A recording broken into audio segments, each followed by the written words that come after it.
Om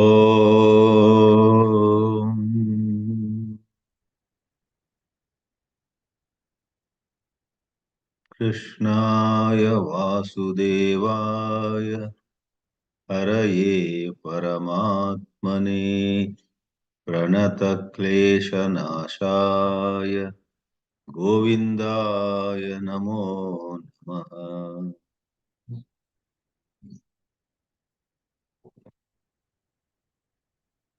We began the ninth chapter 2 or 3 weeks ago, and the first three verses are characterized by Bhagavan Sri Krishna praising this Brahma Vidya, the wisdom of the absolute highest reality. And in fact, in the third verse, he praises the Vidya indirectly.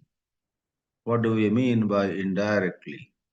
By criticizing those who do not go for it, who do not have faith in this transcendental wisdom, who see only the materialistic aspect of this creation and are endlessly chasing the pleasures and other gratifications that this universe can give them.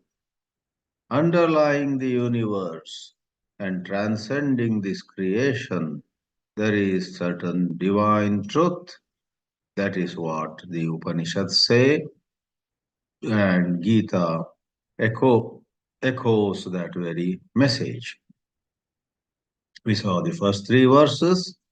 Now, in the fourth verse, we have Sri Shankaracharya just giving a one-line introduction or a connecting link, you may say. What does he say? Talking about the first three verses, Bhagavan Sri Shankaracharya, Bhagavan Bhashyakara we call him, says, Stutya Arjunam Abhimuki Kritya Aha. Stuti means praising. By praising Brahma Vidya,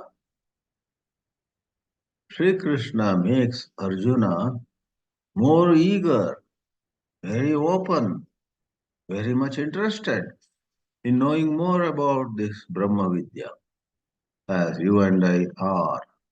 Whenever we listen to some uplifting discourse, we say, I'm coming tomorrow also.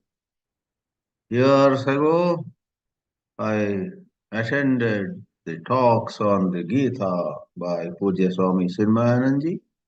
The year was 1980 in the city of Chennai. I had never thought that I would go again and again and again. But the very first meeting was uplifting. The first meeting was at a house, Nambiyaramma, in Chennai. In her house, I met Swamiji.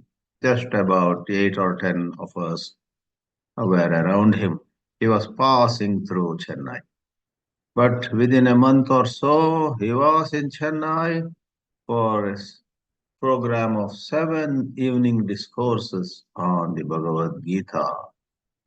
And I can never forget the excitement it had caused in me. That is how you get more and more drawn.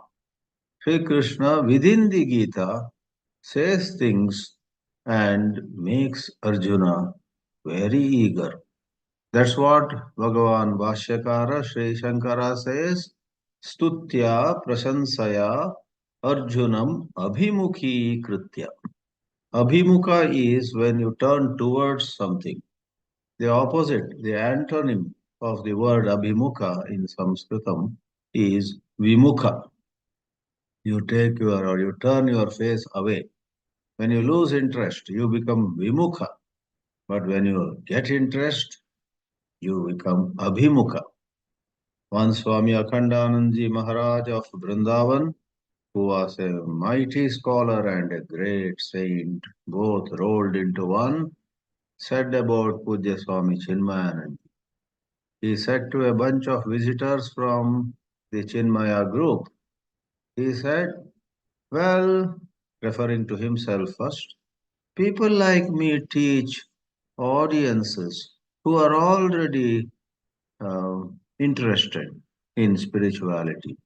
But your Guru, referring to Chinmayananji, makes large numbers, thousands and thousands of people who have no interest in God or in highest truth or spirituality. He makes all of them turn towards God. And he had used, speaking in Hindi, the same words.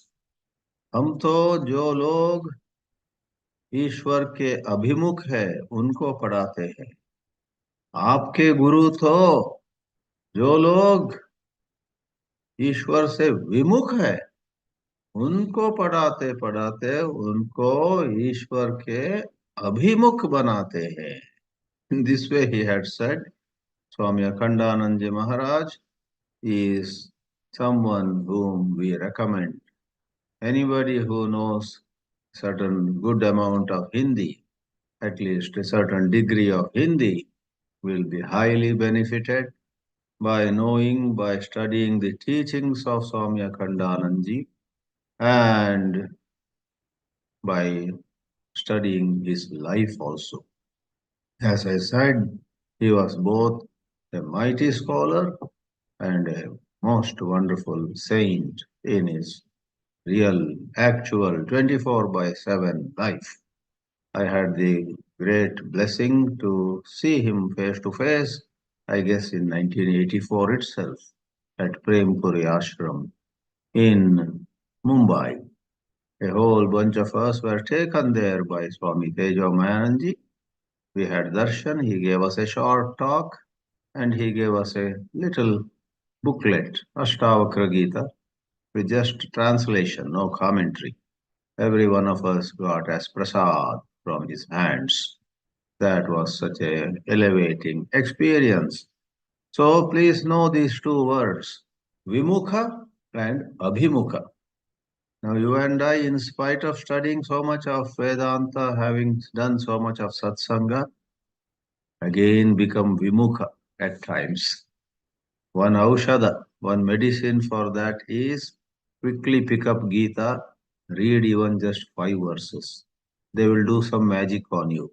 You will turn towards God.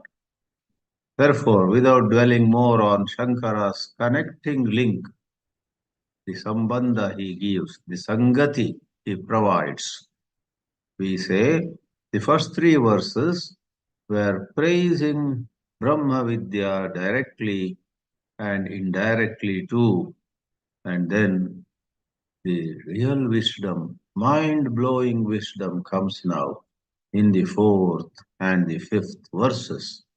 We read now the 4th verse of this chapter 9, Raja Vidya, Raja Guhya Yoga.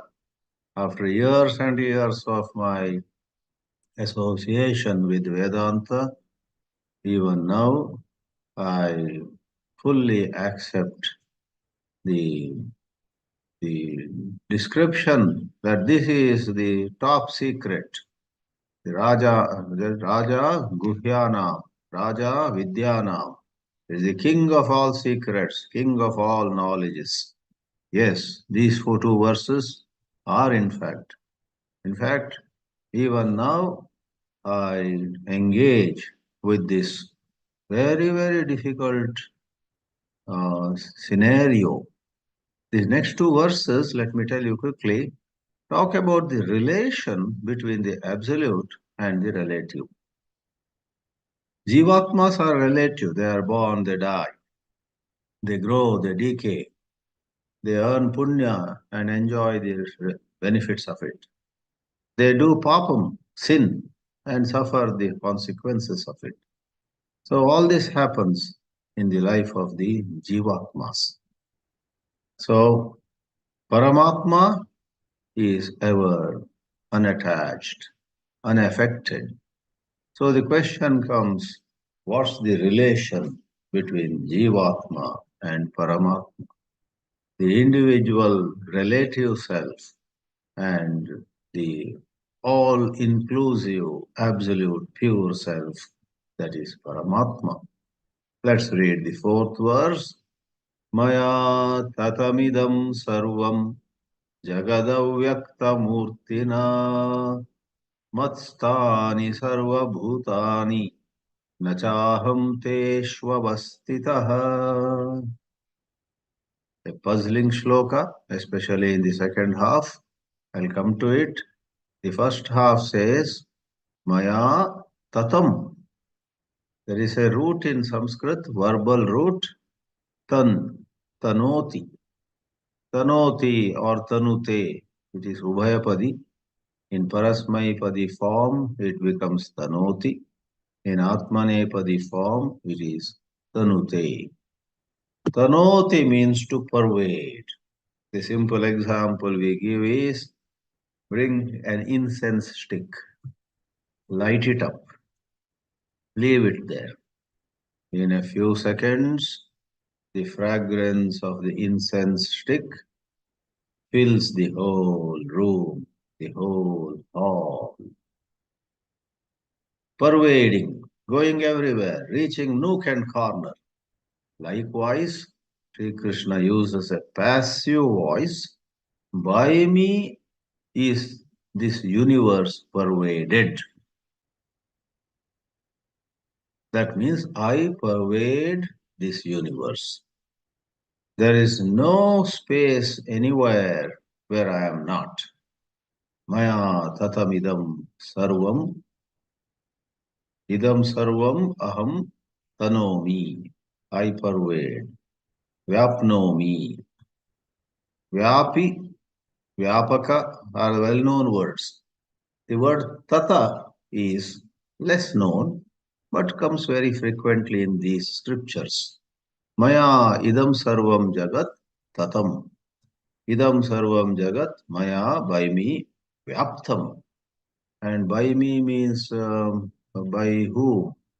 This Vasudeva standing before Arjuna now with four hands or two hands, whichever form.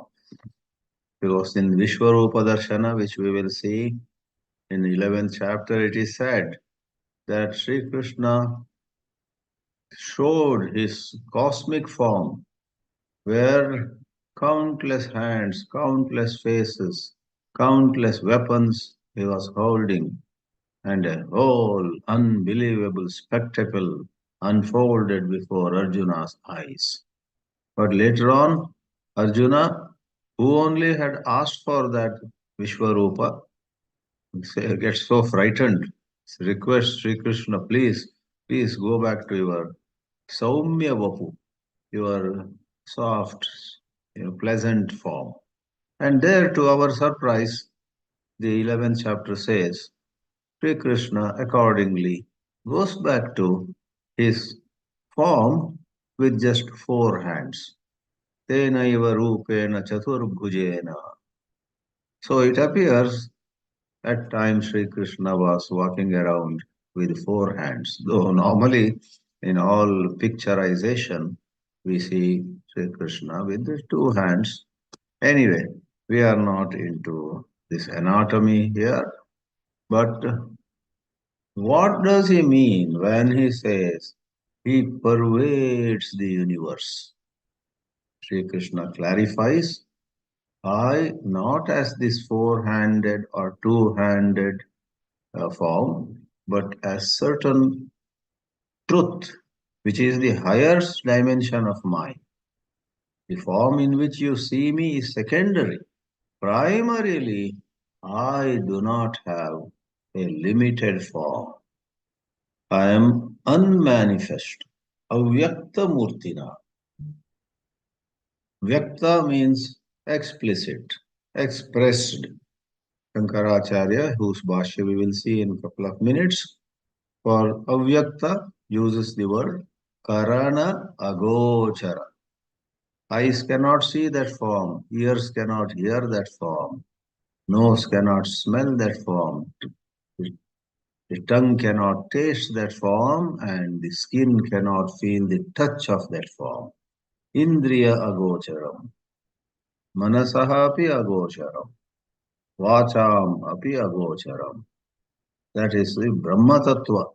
I am that Brahman which is never available for senses or the mind to objectify by that form of mind. Though it is formless in a manner of saying, one may say, there's a higher form of mind, a lower form of mind. The lower form is where I am Vyakta. So much is written about it. Vallabhacharya wrote a whole Madhurashtakam. Oh, this Shri Krishna. Adharam Madhuram, Vadanam Madhuram, Hasitam Madhuram. Everything is sweet. Madhuradipater, Akhilam Madhuram. So, the Vyaktamurti has its own grandeur, its own glory, but there is an Avyaktamurti, the unmanifest dimension, which is infinite. By that infinite form or infinite nature of mind, I pervade this entire universe. How wonderful. How nice it is for us to contemplate upon it. Someone like Prahalada knew this. Mahavishnu is everywhere. So when Hiranyakashipu pushes his son to a corner and says, "Tell me, is your God, your Vishnu, is he there? Is he present in this pillar?" Prahlada does not blink, does not bat an eyelid. Prahlada doesn't say, "Give me 2 minutes, I'll refer to one of the scriptures and get back." No, Prahlada was so anchored, so rooted in constant understanding that there is no place where Mahavishnu is absent. Therefore, he answers his father very much so, 100%. My Mahavishnu is in this pillar, and rest is history. Rest is history, I would repeat, because we Hindus do not take these Puranas as mere fiction. It is history, but it is so antiquated. All this happened so long ago that modern generations, including half of the Hindus, think that it was all some cock and bull story. All this happened very, very long ago. Some alankaras might have been added to the Puranas by the writers like Vedavyasa. But essentially, we take all the 10 avatars of Mahavishnu as having really happened. And if you say, "Oh, but it is not so scientific, how can this happen, how can that happen?" And you say Narada goes flying to Swarga, he goes flying to Patala, he goes to the three lokas. Well, show me one religion where such things are not said. In Islam, Muhammad goes on a horse, straight goes to heaven, meets God, gets some message, and then comes back. So is that scientific? In Christianity, in Islam, in Buddhism. In Buddhism, when Prince Siddhartha is born, he just walks on water, and as he sets his foot, a certain lotus rises from the pond, so that his foot falls upon the lotus. Is that scientific? If you use the yardsticks of science, there is no religion which will be spared. But then, as we are Western educated these days, we tend to look at our own Sanatana Dharma as fictitious, and about other religions, we dare not speak a word. There is so much of united um, reaction over there.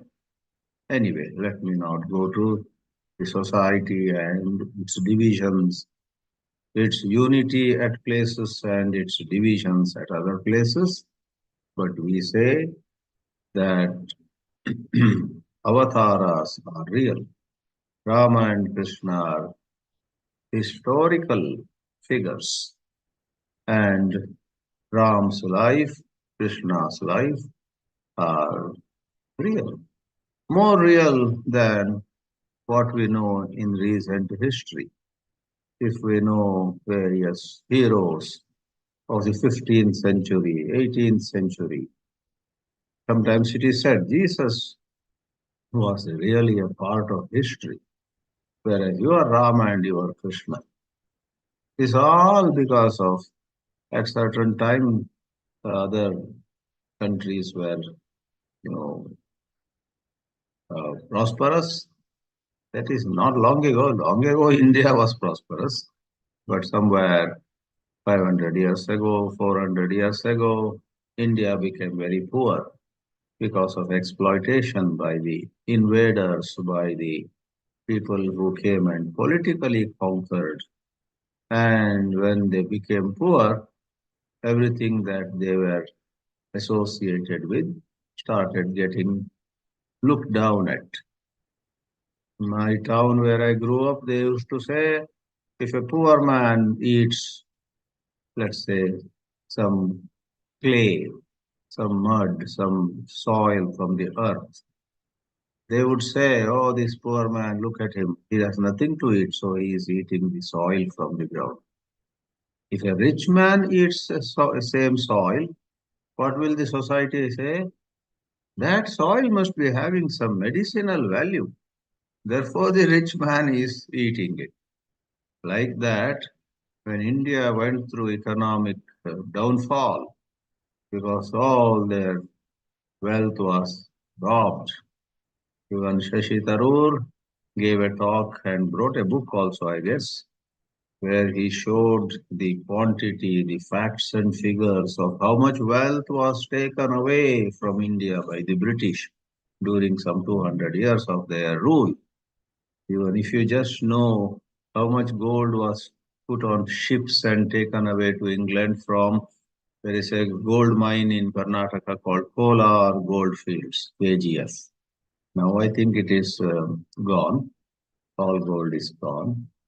But from Kolar goldfields themselves, tons and tons of gold were shipped, all taken to England. So, coming back, why Indian scriptures, Indian wisdom, Indian philosophy, etc., are these days seen to be not given enough serious attention in certain quarters, and they are in large numbers. The reason is the economic downfall for a few centuries. But today already India is getting back to its strength, getting richer, getting high tech, and probably getting prominent in so many fields. So my business is not to talk about history or sociology or all these international rivalries, but I wish to say that just without much study, do not have an opinion about the Indian heritage. Sri Krishna was real.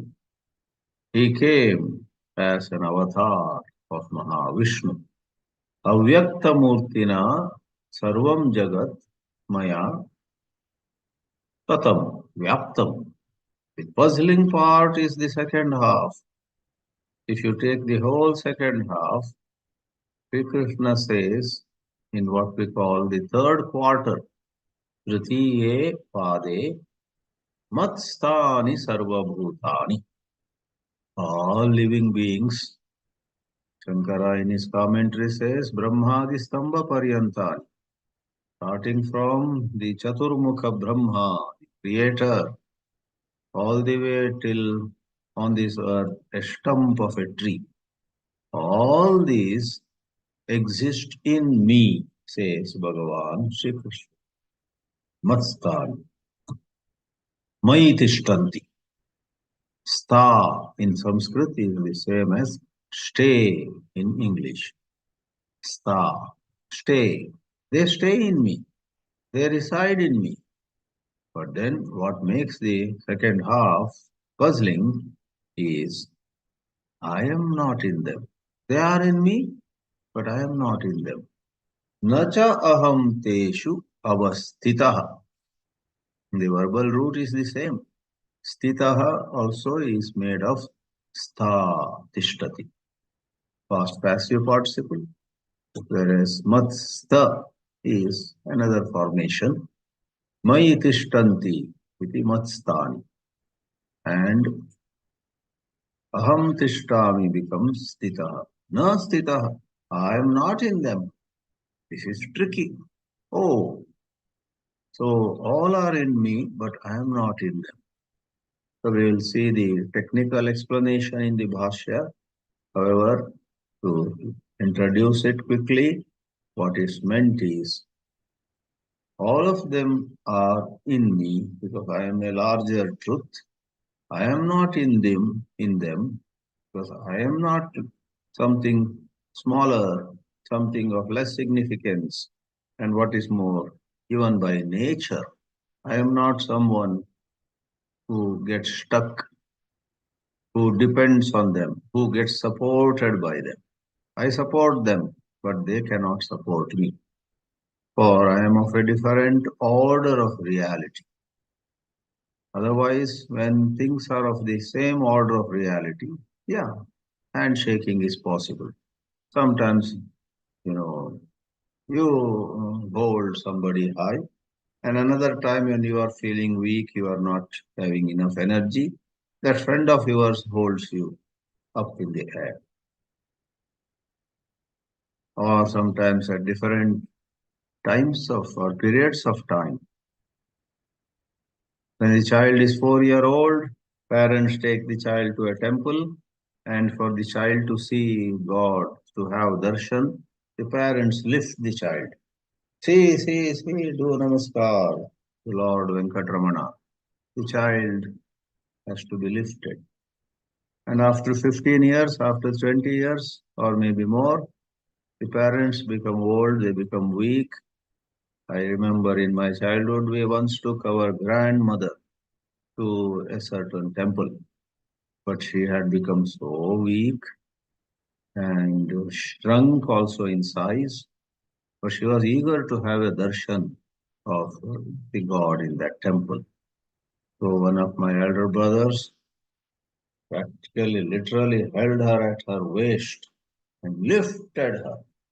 And she saw, and she was so blessed. She felt very blessed. Maybe she had lifted this grandson long ago, but now the grandson lifts her. So at different periods of time, or even at the same time in different contexts, A supports B, B supports A. But not in the case of what he is presently talking about. Nachaham teshu avastitaha. There is no time where these living beings support me or hold me or contain me in them. For all the time, I am the circular reality. This we'll see little more in the Bhashya. Shankaracharya says, Maya mama yaha paro bhavaha tena. By me means by my higher nature. Paro bhavaha. Paraha means higher, aparaha means lower. Mama paro bhavaha, higher nature. Tena tatam means vyaptam, sarvamidam jagat. The entire universe. Not just this earth, not just this world, but the entire creation. And who am I when I say like this? Avyakta Murtina. It's a Bahuvrihi Samasa, compound. Na Vyakta Murtihi. Yasya Saha. Murti is here Swarupa. Though elsewhere Murta can mean form. But here Murti implies nature. One's own nature. My true nature is never expressed in names and forms. The moment there is an expression, it becomes lower nature. Aparo bhava. Na vyakta murti swarupam yasya mama saha ham avyakta murti tena maya avyakta murti na. Karana agochara swarupena. There's a certain aspect to my existence which is never an object for sense organs. Karana agochara. Tasmin maya avyakta murtav stitani mat stani. Stitani or stani means same. Sarvabhutani. All living beings. Brahma the stamba paryantani.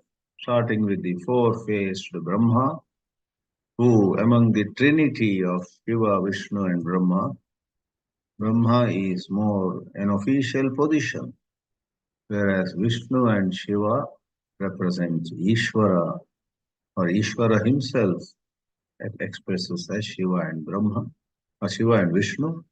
Brahma, everything is Supreme God from a higher point of view, but otherwise it is an office.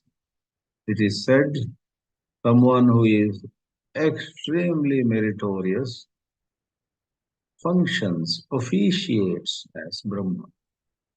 So, Chaturmukha Brahma, which is different from the absolute reality Brahma, Brahman or Brahma is grammatically neuter, but Brahma is grammatically pullinga, masculine, means the creator. Brahma Adini, Stamba Paryantani, till a stump of a tree. Brahma Adi Stamba Paryantadini, or Stamba Paryantani, are in me. And Acharya Shankara says, Nahi niratmakam kinchit bhutam vyavaharaya avakalpate. I am the Atma of all of them. And nothing can exist in this universe without its Atma, its inmost essence. I am the inmost essence. Without the inmost essence, everything crumbles down. How can there be sugar without sweetness? Everywhere there is something which is most intrinsic. Even people, personalities, suppose they lose their essential skill, essential talent, then the society looks at them very differently. The great singers have stopped singing. Then people knew him for his singing. Now they may respect him, remembering all the contributions he made, but the essential dimension of him is no more with him. So the Atma, Sat Chit, is the very essence. Everything else is like a decoration, is all some embellishment. Embellishments come and go, but the essence remains. And if essence is taken away, the thing no more exists. I am the Atma, and without the Atma, Niratmakam, na kinchit, vavaharaya avakalpate. Without its essence, nothing becomes available for any transaction, for any interaction. Ataha matstani maya atmana atmavatvena stitani. I am the pure self, and they become things with the self. They have some essence. Their atmavatva is made possible by me, who is their atma. So suggest as an organization, as somebody who comes joins as the president, then we say, this organization now has a president because this man has joined, this lady has joined as the president. So Bhagavan, the supreme truth, as though to visualize it, becomes the Atma. Now they say, now we are Atmavan. Vayam Atmavantaha, they are able to say. Like a government where the head has gone. Bangladesh, the prime minister fled the country. Now I guess they have appointed some interim government and interim head. Probably that Nobel laureate Muhammad Yunus is made temporarily the head of the government. So they can say, oh, now we have a government and we have a head. So some head has joined. These are coming and going. In the case of Atma, Atma never goes, but for certain understanding sake, But for the divine truth, all these living beings do not have the very existential self. They, in other words, just vanish. They can't be. Atmavatvena sarvani stitani. Atah mayi stitani iti uchyante. Therefore we say they are in me. Tesham bhutanam ahameva atma. Shankaracharya makes it so simple. I am the Atma in everybody. No wonder Ramana Maharshi chose all the 700 verses, the 20th verse of the 10th chapter, where it begins. Aham Atma Gudakesha Sarva Bhuta Shayastitaha Aham Adishcha Madhyancha Bhutanam Anta Evacha. Out of 700, he said, I will choose one, which means that is greatest importance. Constantly remember your existence primarily is God being in your heart. Forgetting Him, if you get carried away by your being a writer or speaker, singer or engineer, doctor or attorney, this or that, and that gets into your head, all that comes and goes. But what doesn't come and go, what you are to begin with, and in the middle, and at the end also. Aham adishcha, madhyancha, bhutanam, anta evacha. That verse says. Here too, Acharya Shankara says, Tesham bhutanam ahameva atma iti ataha teshu stitaha iti muda buddhinam avabhasati. So, those who do not have clarity, the moment they hear that Bhagavan is the Atma in everybody, they think everybody is like a bowl and Bhagavan, God, as the Atma, is like a marble that is put into the bowl. That means bowl is larger and the marble is small. We are larger and God is in us. God as though is a marble in the bowl that we are. Then that would be wrong. God is in us, that part is correct. But if you think God is small and we are larger, we are holding God. We are supporting God. God is contained in us. That is Muda Buddhitva. Muda Buddhinam Tadrishena, Tadrisharupena, Avabhasate. It seems to them. Ataha Bravimi, the last quarter comes in now. Nachaham Teshu Bhuteshu Avastitaha. That way, if you imagine that you don't reduce me to a pebble in a large bowl. Don't imagine you are like a large bowl, large vessel, and I am like a little pebble. Everybody, every bhuta, every jivatma is a bowl, and the God principle is a little pebble. That is very wrong. In that sense, I am not in them. And Shankara gives one more dimension. Murtavat samshlesha abhavena. Even when I am in them as Satchit, in no way I get affected. In no way I get stuck with the indriyas, with the manaha, with buddhi, and so on. Samshlesha is where A sticks to B, where A and B get entangled. Samshlesha. But I don't get entangled. I am in them, in fact, supporting them. I am in them without in any way getting stuck. Sometimes some gummy, some adhesive, some kind of thing, you put somewhere, it sticks there. It's difficult to remove it. So even when you with difficulty remove it, a little of it remains on the surface. Some sticky substance by mistake falls upon the table. Then you say, oh, let us get it. And you try to collect it. Some 5% remains on the surface. It is stuck. That is called shlesha. But what are you thinking about Satchit? Satchit is not something which can get stuck like that.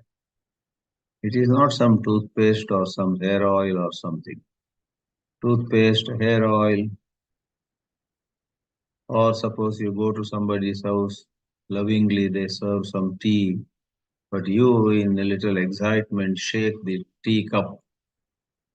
A few drops of tea falls upon your yellow clothes, your blue clothes. The way the tea drops start spreading and make your cloth stained very fast. So all of us know if that happens, we quickly run to the nearest wash basin, water point. We wash that surface because later on to remove the stain is very difficult. That is all shlesha. So God says He is in us. So does He get a little bit stuck? Impossible. In this creation, the subtlest dimension is that we know Akasha, space. But as Bhashyakara says, Akashasya api antaratamaha aham. I am further inside of even space. As you know, the five elements are in a hierarchy. Earth is the grossest, water is a little subtle or subtler, and then comes fire, then comes air, and the subtlest, Sukshmatamaha, Akasha. And this Brahma Vastu is subtler than even Akasha. Akashasyapi antaratamo. And by nature, I do not get stuck or attached or I do not get entangled in anything. I do not cling to anything. Nothing can cling to me. Asamsargi vastu. And such an asamsargi, samsarga like some shlesha is getting attached. Anything that is of that subtle nature, adheya bhavena na avastitam bhavati. Adheya is what is supported. Adhara is the support. Adhara and adheya. Adheya, something to be supported. I do never need any support. I am never held by anything. As though this puzzle is not enough. All are in me. I am not in them. The next verse says, we read the verse and pause. The next verse says, really speaking, all are not in me. This is straight contradiction in a hurried reading. Nacha matstani bhutani pasya me yogamaishwaram bhutabhrad nacha bhutasto mamatma bhuta bhavanaha. Mastani sarva bhutani was said in the fourth verse. And here says, Nacha matstani bhutani. And even as Arjuna looks at Sri Krishna with so much of bewilderment, Lord, what are you saying? Moment ago you said, all living beings are in me. Now, as though in the same breath, you say, living beings are not in me. Pashya, see, my yoga, my great glory, Aishwaram, which is divine, which is of God, this godly glory. I am Bhutabhrit, in a sense I support, yet Nacha Bhutastha, I am not in them. And Mama Atma, my true nature, Bhuta Bhavana, makes possible infinite number of Jivatmas to rise, to stay for some time, and then disappear. Thus, it is indeed Raja Vidya, Vidyanam Raja. It is indeed Raja Guhyam, Guhyanam Raja, the king of all forms of knowledge, the king of all secrets, the topmost secret. In fact, these two verses can serve as excellent material for Brahma Chintana. Brahma alone is. Names and forms appear and disappear. Even when they appear, they are not real. Our attention should be on Satchit. Therefore, masters on the path of Jnana Marga say to us, here and there in a day, please dwell on your nameless, formless existence. Otherwise, thoughts flow in our mind incessantly, making us think of ourselves all the time. I am her father, I am his brother, I am the secretary here, I am the treasurer there, I am poor, I am rich. All that applies to the personality which has a name and form. But for a few seconds, for a couple of minutes, say, I have no name, I have no form. I exist and I am of the nature of peace. Sat aham, chit aham, shanti aham, sukham aham. In this way, because these wise masters know that all the travails of a jivatma are because of thought. It is thinking which makes us insecure, distracted, afraid, or full of regrets. It is thoughts which make us feel guilty, ashamed, and whatnot. A million things happen to us because of the operation of thought. Therefore, Jnana Yoga says, let go of thoughts, be the light that illumines thoughts. Let thoughts go on a vacation. Send them on leave, paid leave. Assure them, don't lose anything, go and enjoy and come back. Leave me alone without you people. Thoughts. Stay without thoughts. Jnana Marga, Vedanta asks us to meditate on Nirakara, Nirvikalpa, Nirguna. Whereas in Bhakti Marga, seeing that Nirakara, Nirguna is so difficult for most people, they also ask us to leave thoughts, but rather than literally leaving thoughts, Bhakti Marga says, have thoughts of God. So when you think lovingly about God, then also you send thoughts about your personality and its gain and loss, victory and defeat, etc. on a leave, on leave. You send them off. You don't think about some defeat you suffered some time back, nor do you think about some jubilation, some victory which you celebrated some time back. Neither as a winner nor as a loser. You don't think about you as a certain personality, certain person. You are thinking of God.